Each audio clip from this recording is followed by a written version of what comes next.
ரொம்ப தெளிவாக மத்திய அமைச்சர், கல்வித்துறை அமைச்சர் திரு தர்மேந்திர பிரதான்ஜி அவர்கள் முதலமைச்சருக்கு கடிதம் அனுப்பியிருக்கிறார்கள். அந்த கடிதத்தில் பிஎம் ஸ்ரீக்கு நீங்கள் ஒப்புதல், அவங்க தான் ஒத்துக்கிட்டாங்க. பிஎம் ஸ்ரீ பள்ளிகளை நாங்கள் தமிழகத்தில் எடுத்துக்கிறோன்ட்டு ஒப்புதல் கொடுத்த பிறகு அதை நடைமுறைப்படுத்துங்க அப்படின்னு சொல்லி கடிதம் எழுதியிருக்கிறார். அந்த கடிதத்திற்கு அவர்கள் இன்னைக்கு வரலும் எந்த பதிலும் சொல்லலை. அதே போல் திரு பிரதான்ஜி அவர்கள் எந்த ஒரு மொழியையும் யார் மேலேயும் திணிக்கிறதில்லை. அதாவது தாய்மொழி கல்வியை ஊக்குவிப்பது தான் நம்முடைய இந்த புதிய தேசிய கல்விக் கொள்கை. இந்த புதிய தேசிய கல்விக் கொள்கை அனைத்து தரப்பு மக்கள்கிட்டையும் கருத்துக்கள் கேட்கப்பட்டு இந்த புதிய தேசிய கல்விக் கொள்கை கொண்டு வரப்பட்டது. இந்த புதிய தேசிய கல்விக் கொள்கை இன்றைய காலகட்டத்திற்கு சர்வதேச அரங்கில் நாம் போட்டி போடுவதற்கு இந்த புதிய கல்விக் கொள்கை முன்னிற்கிறது. அதே போல் ஆரம்ப கல்வியில் தாய்மொழி கல்வியை வலியுறுத்துவது தான் நம்மளுடைய இந்த புதிய கல்விக் கொள்கை.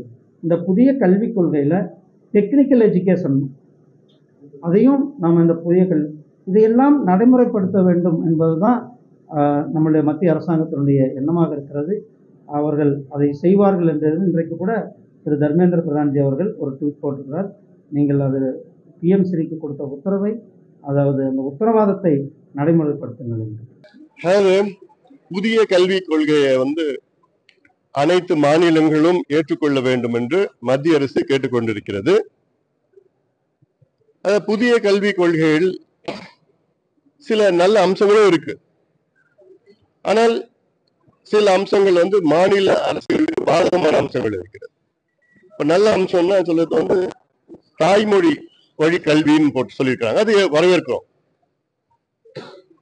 அதே வேளையில மும்மொழி கொள்கைன்னு சொல்றாங்க, அதை எதிர்க்கிறோம். ஒரு மாநிலத்துக்கு மத்திய அரசினுடைய கொள்கைகளை அல்லது மத்தியில் ஆளுகின்ற அரசினுடைய கொள்கைகளை திணிக்க கூடாது.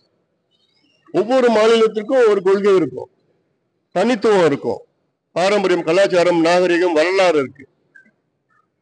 ஆனால் ஒட்டுமொத்தமா இந்தியா பன்முக தன்மை உடைய ஒரு நாடு. அது ஒரே மாதிரியா கொண்டு போக கூடாது. ஒவ்வொரு பகுதிக்கும் சார்ந்த, அது கல்வி இருந்தாலும் சரி, சுகாதாரம் இருந்தாலும் சரி, எந்த கொள்கை இருந்தாலும் சரி, அவர்களுக்கு விட்டு சொல்லணும். ஆனால் அதுல வந்த பிரச்சனை என்னன்னா, இந்திரா காந்தி அம்மையார் அவர்கள் அவசர காலத்துல கல்வி என்பது மாநில பட்டியல இருந்து பொது பட்டியலுக்கு கொண்டு வந்துட்டாங்க. அதனாலதான் இப்போ மத்திய அரசு அவங்க புதிய கல்விக் கொள்கை அப்படி சொல்லி அதை நடைமுறைப்படுத்தணும்னு அழுத்தம் கொடுக்குறாங்க. அப்படி நடைமுறைப்படுத்தலாம் நாங்க சரியான முறையில் நிதி கொடுக்க மாட்டோம். அது தவறான ஒரு போக்கு. நிதிக்கு இதுக்கு சம்பந்தமா இருக்கக்கூடாது. பாதிக்கப்படுவதான மாணவர்கள். கல்வி கொடுப்பது மத்திய மாநில அரசினுடைய கடமை.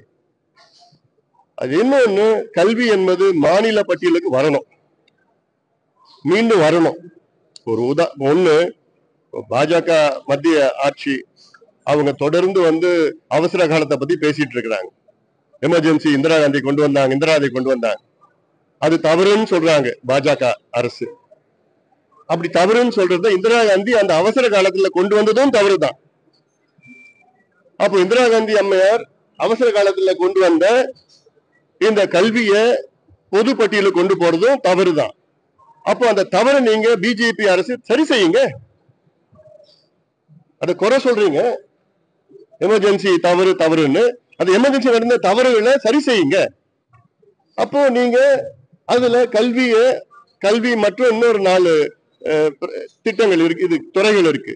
அதை மீண்டும் மாநில பட்டியல கொண்டு வாங்கல, யாரும் தடுக்கலையே, எல்லாம் வரவேற்கிறாங்க. அது அதனால இதுல அரசியல பார்க்க கூடாது. பாதிக்கப்படுவது மாணவர்களா இருக்கக்கூடாது.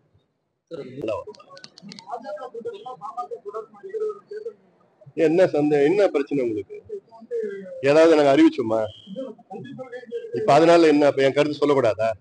இது எங்க கொள்கை. அது எங்க கொள்கை. நாங்க கூட்டணி போயிட்டு எங்க கொள்கையை விட்டு கொடுக்கணுமா என்ன? இது எங்க கொள்கை எவ்வளவோ இருக்கு. அது நாங்க எந்த கூட்டணி சொன்னாலும் நாங்க கொள்கையை விட்டு கொடுக்க போறது